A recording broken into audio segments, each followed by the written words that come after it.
Hey guys. Sorry I'm late. I think I'm late. But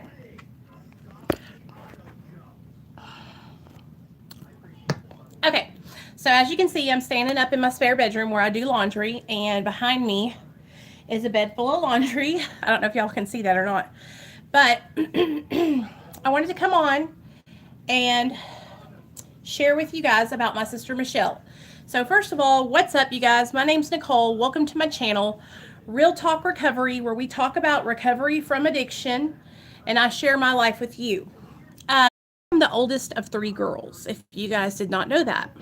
I am 37. My sister Michelle is 35, and I think is 33, about to be 34. No, just turned 33. Ugh, something. She's old. We're all old. We're all over. So, hey Kim. So my sister Michelle is the middle child. So it goes Nicole, Michelle, Christine. Now I made a thumbnail. My friend Annie is helping me, and she made a thumbnail for this video. And you guys look at that.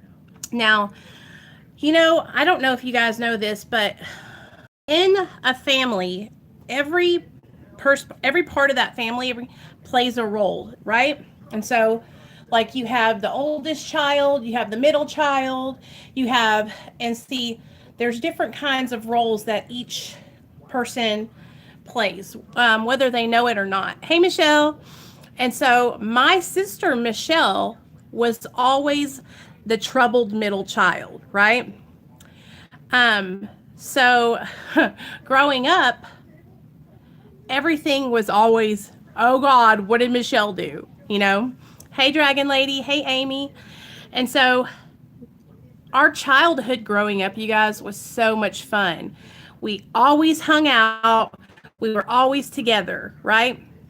And so I just got off the phone with her because I was asking her if it was okay if I talked about her here on my channel. And so we are going to do something on Sunday because I'm going down to see my parents on Sunday, and my sister's going to come on and she's going to tell you guys a story that is so funny, but it was about me and her when we were younger, when we were growing up, and it was a telltale sign of what life was going to be like with my sister Michelle. So I'm going to tell you guys all about her. So my sister's name is Michelle Elise DeMeo. Growing up, she was always the lighter of the three sisters. So me and my sister Christine are super brown, and my sister is always very Caucasian looking. She's so much lighter than me and my sister Christine that we used to tell her that she was adopted. And she would get so mad, you guys. She would cry her eyes out. Well, I can remember a time in particular that her hair had gotten really, really light because of the sun. And when we were little, my mom always had us in pigtails, hence the thumbnail. And so Michelle was always just so much lighter in hue than we were. When we started growing up, you guys, my mom always used to say that there was these signs that she knew that Michelle was going to be difficult when she got older. When we were little, my sister really, really struggled with hearing. So much so that just like my little boy, Nathaniel and my sister Michelle are so much alike. She doesn't even realize it. And I tell him all the time, I'm like, you are just like your Auntie Michelle. But when Michelle was growing up, she could not hear. And so her speech would be off. And then when we were little, I'm talking like 3 years old, you guys. I was 5, she was 3. She would go, ah, ah, ah, ah, ah, because she couldn't hear. So she was always trying to gauge like what she could hear. I can remember being little and just running around the house, and Michelle's all around the house. She was always the extra wild child. So growing up, finally they realized that she had to get tubes in her ears, and that's what happened. She actually lost like a bunch of hearing in her right ear, so she can only hear 100% out of her left ear. And so to this day, she is so much louder. And that's another thing, like growing up in my family, my dad is Italian and my mom is Mexican. And a lot of people, when we get together, they think we're yelling at each other. They think we're like arguing. And it's not that we're arguing. That's the way we talk to each other. Like we're just loud. So I want to tell you guys like some stories about when we were little growing up. So Michelle was always the skinny sister. Hey, Lou. I've been jealous of her all my life because she could always stay so in shape. My sister, I remember, she was like 12 or 13, you guys. She had abs and those lines, those V-cut lines. She was a swimmer. She was gifted and talented. She's really, really smart, right? Well, by the time my sister hit about 13, 12 years old, something shifted in the way that she was behaving, right? And so she became very combative, very manic, to where she would stay up all night long and then not be able to sleep. She would sleep during the day and be up at night. She would fight with my mom and dad. Like, I'm talking physically fight my parents, physically fight me and my little sister Christine. And my parents did not know what was going on. Hey, Derek. We never really talked about mental illness in our family. Like, my mom always told me stories about my great uncle Abel, and he had schizophrenia, right? But we didn't talk openly about depression or anxiety or any type of mental illness in my family. The way my mom and dad raised us, hey David, was to just be like, just to handle things, you know? It wasn't, and I don't think it was because my parents didn't want to talk about it. I just don't think they realized that conversation needed to be had. My mom has always been really, really open, and we've always talked openly about situations in our life, like when we were younger and we were getting ready to start, you know, having boyfriends and stuff like that. My mom sat us down and had to talk with us about the birds and the bees and how important it is to wait until we're married and all those kind of things, you know. But mental illness just wasn't on my parents' radar. And I don't think that it was on a bunch of people's radars, right? Back then. When I was growing up when I was 5 years old, it was 1987, okay? So by the time I was like 15 years old, you guys, like nowadays, everybody talks about mental illness. Everybody talks about depression. Everybody talks about anxiety. Girl, yeah, welcome. You're on my Patreon, and so I try to like highlight the people that are on my Patreon. So that's just kind of a way for me to show you that I'm grateful for having you over there. So thanks. It just wasn't something that we talked about.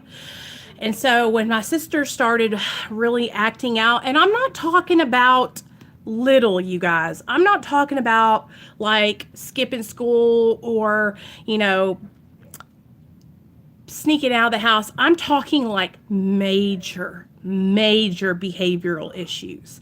I'm talking about my sister, the law was getting called, and my parents were getting in trouble with the police because the police were saying, you know, you have to, if you're not going to be accountable for your daughter, then, you know, if you are, we're going to have to charge you, because my sister was not going to school.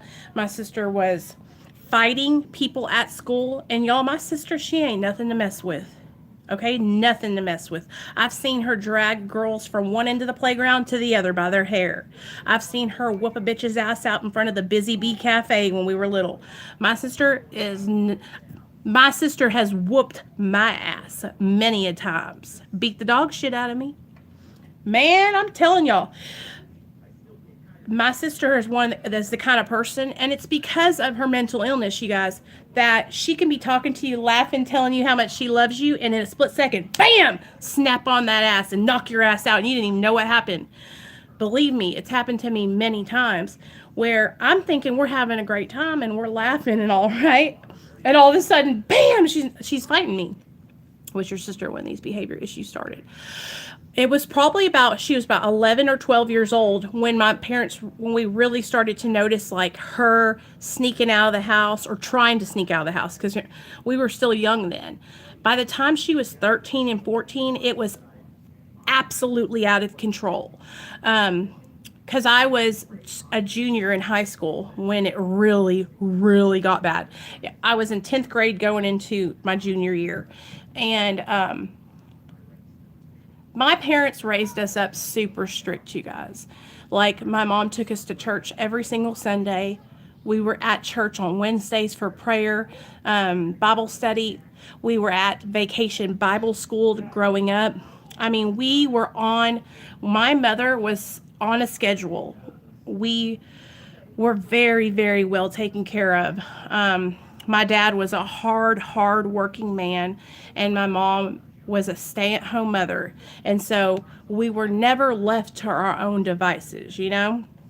And so it started out, and my sister's going to tell you guys this from her mouth on Sunday, and I cannot wait for her to come on, because she's going to be able to share with you guys like what it was like for her going through that. I'm only sharing with you guys what it was like me as her sister, seeing her go through that, because I thought that she was doing it on purpose, you know? I thought she was just trying to be bad because she didn't want to listen to what my mom and dad said. But it was so much more serious than that, and we could have never realized that it was what it was until we figured it out, you know? It was a really critical time in my life, because that was the time where my parents' attention shifted to my sister, and only my sister. And me and my baby sister, Christine, were kind of like, they were still taking care of us. But what I mean by that is, like, my parents were consumed with trying to save my sister Michelle's life, because it was getting to the point where not only was she homicidal, but she was like suicidal. She was wanting to hurt and harm other people and herself. And it all started out with just like cussing at my parents, physically fighting my parents, not wanting, when my mom would come and wake us up in the mornings, she would be like, okay, girls, it's time to wake up. And my sister would be so mad that she would go in the kitchen and get a knife. And that's how we would start our day out, was having my sister chase us around the whole house with a knife. You know, it was tragic. It was tragic. My dad and my mom didn't know what to do. They were lost. My dad was afraid. My mom was afraid. Well, me and my sister Christine were afraid.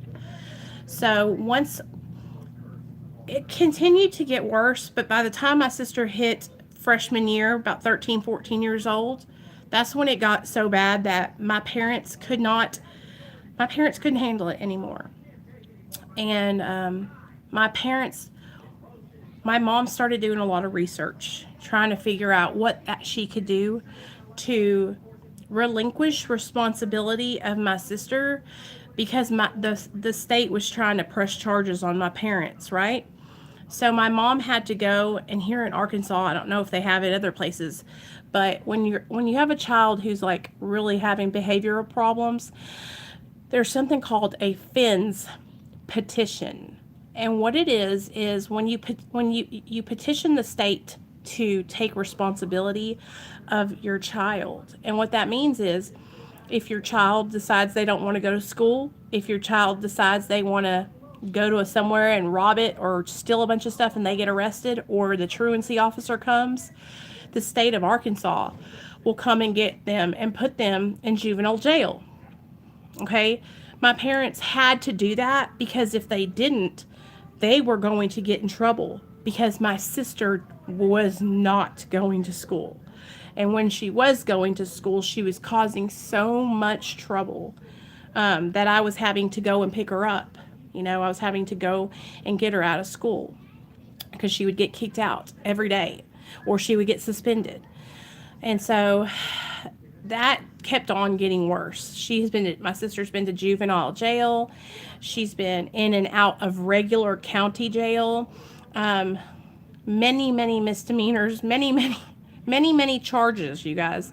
And I'm going to let her come on here and tell you guys about that because she can really tell you what was going through her mind. But a lot of the reasons why she got in a lot of trouble was because of her bipolar. Okay? So, oh, really, Kim? That's what's up. I mean, that's what's up, girl. You're all, I don't care if you are or not. You know what I'm saying? You're welcome here. But when you leave your mental illnesses untreated, then that's what starts to happen. There starts to be problems. So like I said, we didn't know that she had bipolar yet. So one day shit hit the fan, you guys, and it got so bad that my parents had to devise a plan, okay, on how to get my sister some help in a mental facility. And so what they did was she was staying the night at one of her friends' house, somewhere she would run all the time. This girl named Nikki. They were best friends growing up. And my parents went and picked her up, and my dad gave her something to drink, and it had some medication in it, and it made her fall asleep. Okay? And that's how they had to get her to transport her to the mental facility that they found for her here in Little Rock. And it was so sad, you guys. Like, I cried. My mom and my dad was crying. We were all crying, right? Because we were afraid for her. We weren't just afraid for her because we were afraid she was going to hurt herself or us, but we were afraid because she was going away, and we didn't want our sister to have to go away. Hey, Reaper Man. So when my parents got her up there, she went inside this place called the Rose Home. When my parents finally got her up there, she tried to run. She bolted. My sister, when I'm telling you guys, like, extremely combative, just extremely combative. And on top of that, my sister was abusing methamphetamine and alcohol and marijuana. And I was just talking to her on the phone, and I was telling her, I said, now that I look back on it, I really think that the reason you were using drugs and alcohol was because you wanted to cope with your mental illness. You didn't know how to cope with it. And so she would be manic all the time, you guys, and then she would drop down to these low lows and then be manic again. And so she would self-medicate with methamphetamine and marijuana. And so they got her there, and she ended up having to stay in this place for 6 months, you guys. 6 months. We went and visited her every weekend. I can remember bringing her like little treats and stuff up there, and they were putting her on all these different kind of medications. I'm talking like Librium, Remeron, Depakote, Halidol, Thorazine, like major psychotic medications, right? Antipsychotic medications. I think Michelle was about 14 when she went into the Rose Home, you guys. And like I said, on Sunday, she's going to come over. We're going to go to my parents' house, and I'm going to show you guys, okay? Y'all can talk to her. And she's just as funny as can be. I mean, y'all are just going to love her. She's just like me. Just like me. But they put her on this medication, you guys, Librium at the time. And what it did to her was it stopped her thyroid gland from working. So her thyroid just totally stopped, right? And my sister gained 90 pounds while she was in there. And I know how self-conscious she is about this, because she still talks about it to this day, because she went from being like so skinny, so fit, to being overweight, and it really, really bothers her. And I don't blame her. It would bother me too. Shoot, y'all know how I am. It bothers me that I've gained weight in my sobriety. But we went to pick her up after they finally let her out, and they had her so doped up on all these medicines, you guys. It was like she wasn't even the same person. And when I go down Sunday, y'all be able to talk to Mom and Dad. They'll tell you. It was like she was a zombie. It was just so sad. It was sad. Um, she continued to struggle even when she got back out of the mental institution because she didn't want to take her medication, you know. And that's when she went into active addiction and like really went off the deep end. And that's when we both went into active addiction together. And but for those of you that are younger, you're so lucky to have the way it is nowadays is that people talk about mental illness and they share about what they're struggling with, right? And it's an open conversation now. Oh yeah, Sonia, I don't think we would have even noticed that my sister was struggling, but it was very apparent that she was going through some kind of struggle, right? Like I was telling you guys, she was extremely combative, extremely high highs and extremely low lows. Um, like fighting people at school, just knock down, drag out, fighting folks at school, fighting me and my little sister Christine, fighting my dad. I mean, seriously, my dad's like a big old muscly guy, like trying to throw bows with my dad. It was like so scary. It was really, really scary, you guys. But I'll tell you this much. Now, my sister is on her medication. She will go and she will tell you, my medication's not working anymore. I got to check myself into the mental institution. And she will take a vacation for 3 days and go check herself in. Like, she has learned how to cope with her bipolar. What happens sometimes is she'll be on a medication for so long, it'll just stop working. And when it stops working, like we will notice, and my mom especially, because her and my mom are always talking. But my sister has gotten to this point where, like, she can tell when her medication's not working.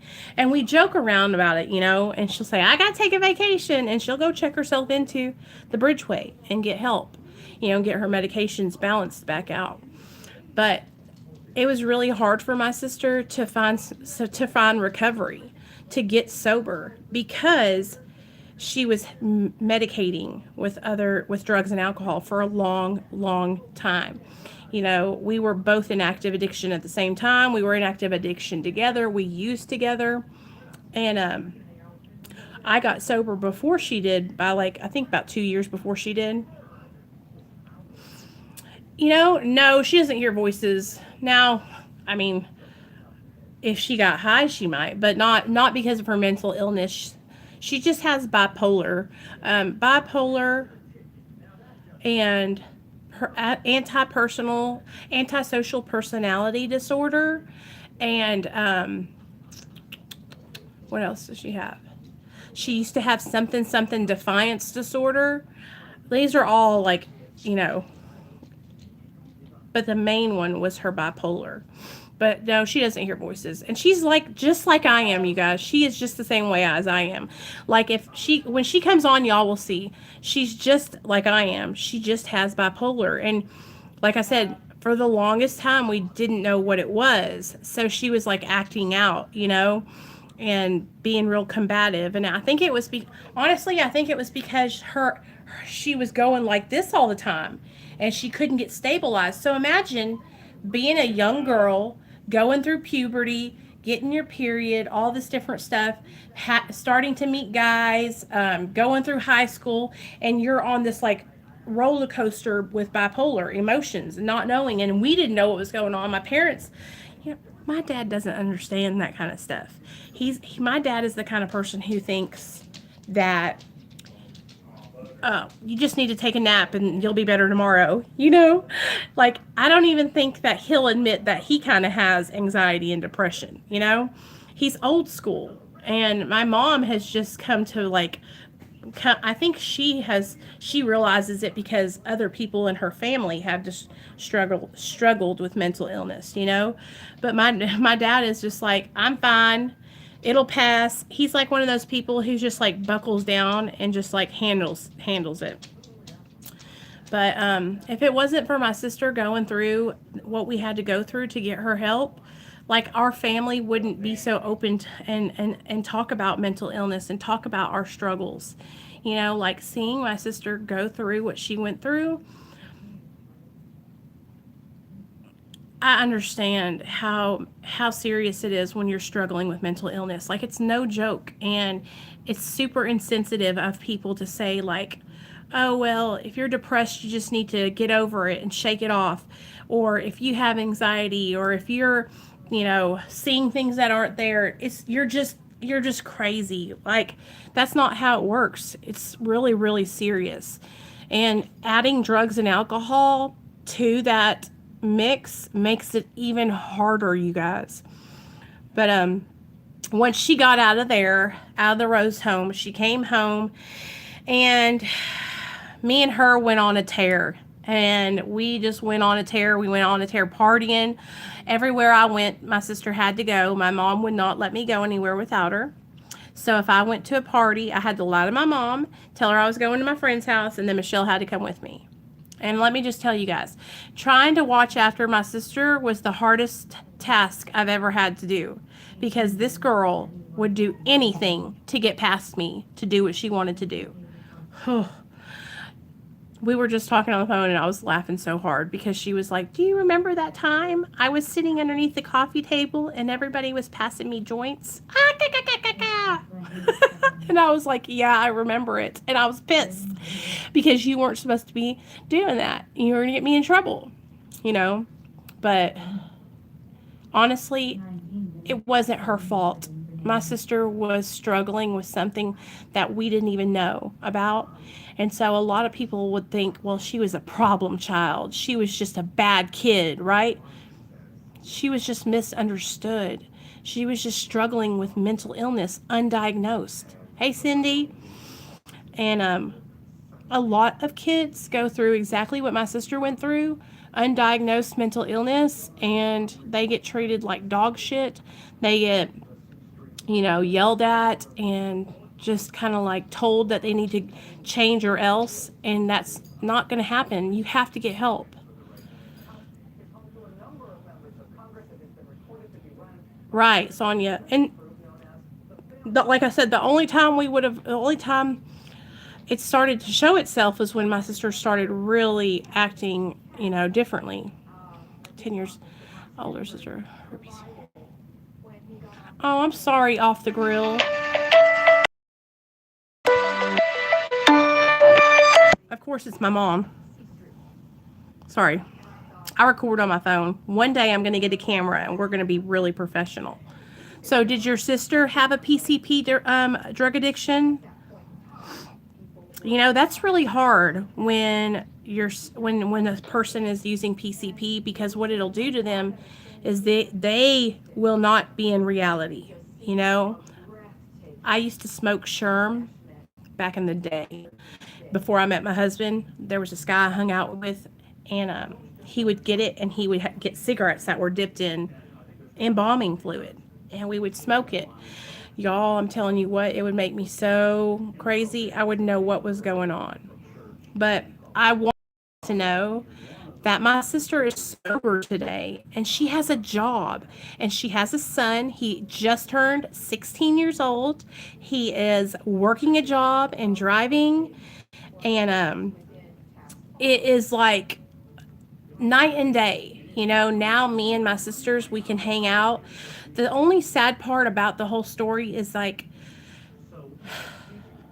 I really feel bad that I wasn't able to be a good sister to my sisters because I was on drugs, and I set a bad example for them. I screwed up a lot when we were growing up, and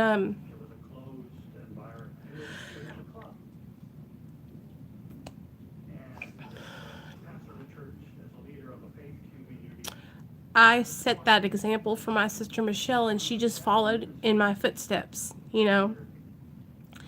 Now, my sister Christine, my baby sister, she sat back and watched me and my sister Michelle, and she learned that she didn't want to do what we were doing. And my sister Christine is so successful. She's a musician. She has a beautiful soon-to-be wife. She's got a nice home, a beautiful vehicle. I mean, just successful, you know, and no drug addiction. Me and my sister Michelle, we really just took it the hard way, you know, with addiction, and, you know, that really slowed down our success rate. If we hadn't have gotten on drugs, we probably would have been a lot more successful in our life. But I'll tell you this, I truly believe that we were both struggling with undiagnosed mental illnesses, and we were both self medicating, you know, and I think my sister was just self medicating a much more extreme mental illness, because I didn't have bipolar. I've always just really struggled with depression and anxiety, a lot of anxiety, very paranoid. I used to be afraid of everything, you guys. I mean, bad, to the point where, like, I would think people were going to break into our house. And this is when I was sober, before I had ever done drugs. Like, I was a little kid. I used to think people were breaking into the house. I used to tell my mom to lock the doors and somebody would carjack us. Like, I was just very afraid of everything.